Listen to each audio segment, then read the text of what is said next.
Come on, Bear, let's go outside. We just got our first really hard freeze. And for the first time in, I don't know, over a decade, I'm not sad about it because I don't have a garden to kill. Everything currently in my little garden is frost hardy. So they look slightly wilted right now, but they'll snap back, except for these sunflowers. They are gone. These will be brown mush by the time they thaw out. So interesting fact, what happens in a plant when it freezes is that the cell walls actually explode upon thawing. So, I think you can see here, if I warm this up with my hand, it's already, see how mushy it is? And it'll turn brown as it continues to warm up. And what makes a plant frost hardy is that it has the ability to freeze and maintain its cellular wall structure, which is kind of interesting. Now, even frost hardy plants can only handle so much, but just a little bit of cover can pull them through. We actually have a couple of nights this week that are supposed to be down to like 26, I think, Fahrenheit, which is like -4 Celsius, I think. That might be cold enough to kill these plants, but maybe not. Maybe with these milder freezes beforehand, they will be able to acclimate. Good morning, darlings. Y'all, these turkeys have been coming up and roosting on my front porch. Yesterday, I came out and all the turkeys were on my front porch. And I was like, turkeys, this is not the week. There's like poop everywhere. I had to clean it up. I was like, turkeys, this is not the week for you to go irritating your farmer. It was an empty threat. There, leave them alone. Those are our breeder turkeys, and I really like having them around. They're not going to the table anytime soon. So you'll notice that Honey is in here with Hope. Hey, honey girl. She's out here this morning. They're up here by the fence right now because it's Hope's routine to be fed and milked in the morning. And she also gets fed in the evening and comes right up here also. Cows are super routine and you just keep things the same and they're much more cooperative. But I actually have a doctor's appointment this morning and Maya is having to leave at the same time to go to the airport and pick up Malia. He's leaving here about 25 minutes. And anyway, he's getting ready to come out and go grab the feed and feed them. But we left Honey in because she will make sure Hope's udder stays empty. And this is the benefit of calf sharing.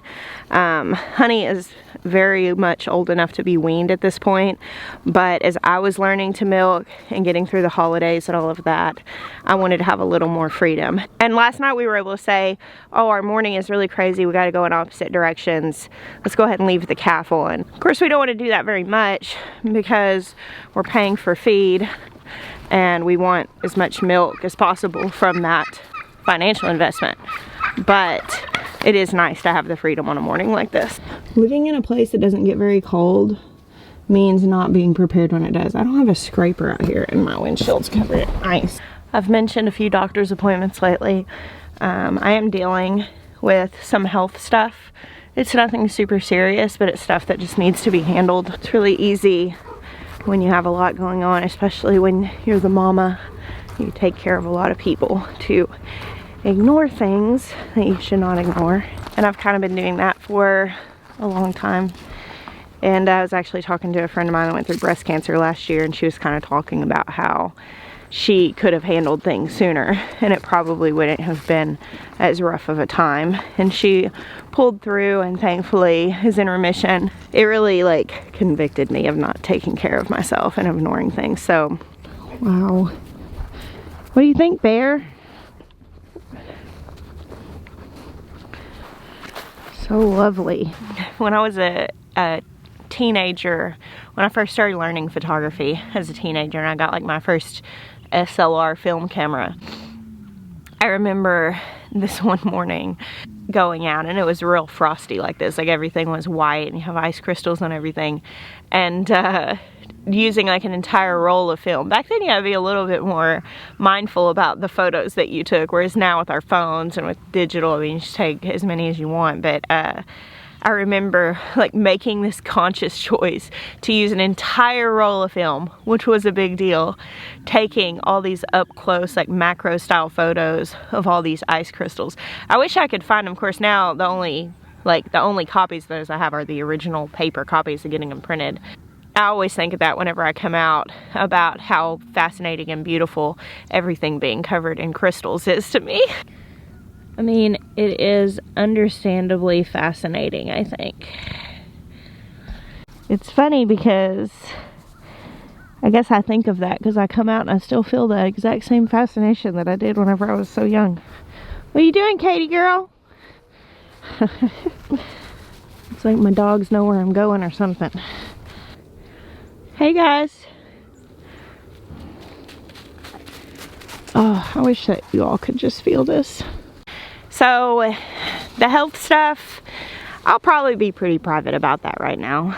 I mean, I'm probably not gonna just share all the nitty-gritty of such a private matter. However, I will share this because somebody probably needs to hear it. But I was a really sick kid, like very sick. I spent most of my childhood, you know, like in and out of hospitals and on medications, and it was very limiting in my childhood to be as sick as I was. And the thing as an adult that I have had to really face right now more than anything else to kind of pursue some treatments and pursue some issues is a different issue than I had when I was a kid. I had to really face the fact that I had a lot of trauma from my childhood and from having been so sick and having been so handled, you know, by medical community, many of which I'm sure meant well, but it's just a traumatic thing,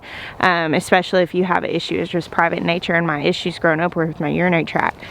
And if you've never done any reading about trauma or got any counseling or therapy about trauma, like coming to understand how we physically and emotionally react to trauma as humans, doing something about it, like to be aware of it and free of it.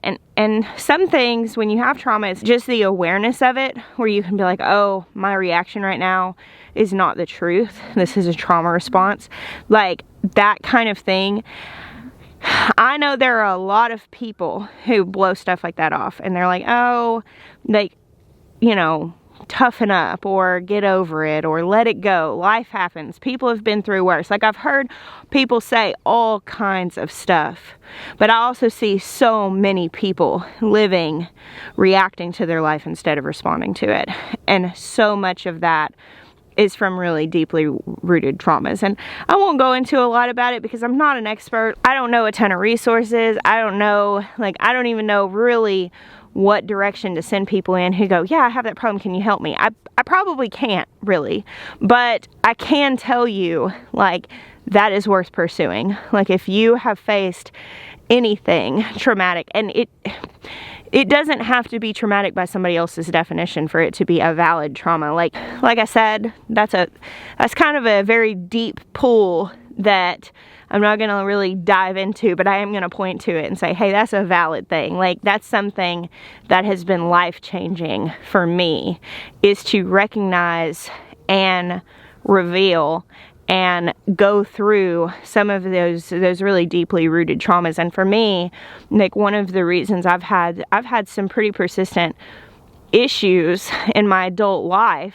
that because of the stuff I dealt with when I was a kid, even though they're separate issues, that I haven't even wanted to look at. And it was because of trauma. But I am facing it now. I've been going to the doctor. I've been, you know, obviously also, I mean, like, I've always really gone a lot of holistic routes as well. And I always will go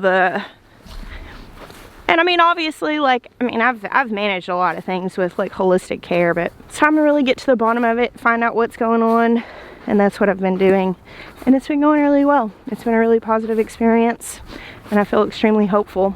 And that's why I mention it at all, because I know that there are a lot of people who are in hopeless situations because they're like mired by trauma and pain and you know, past issues, and sometimes you just really have to validate that and see it and know that it's real before you can ever hope to move past it. Oh, Maya just got a message that Malia's flight got bumped up, so I'm gonna say hold on a second till you guys run and get Hope's food, and then I gotta go to the doctor, and then I'll be back on this video because we have a lot of cooking to do.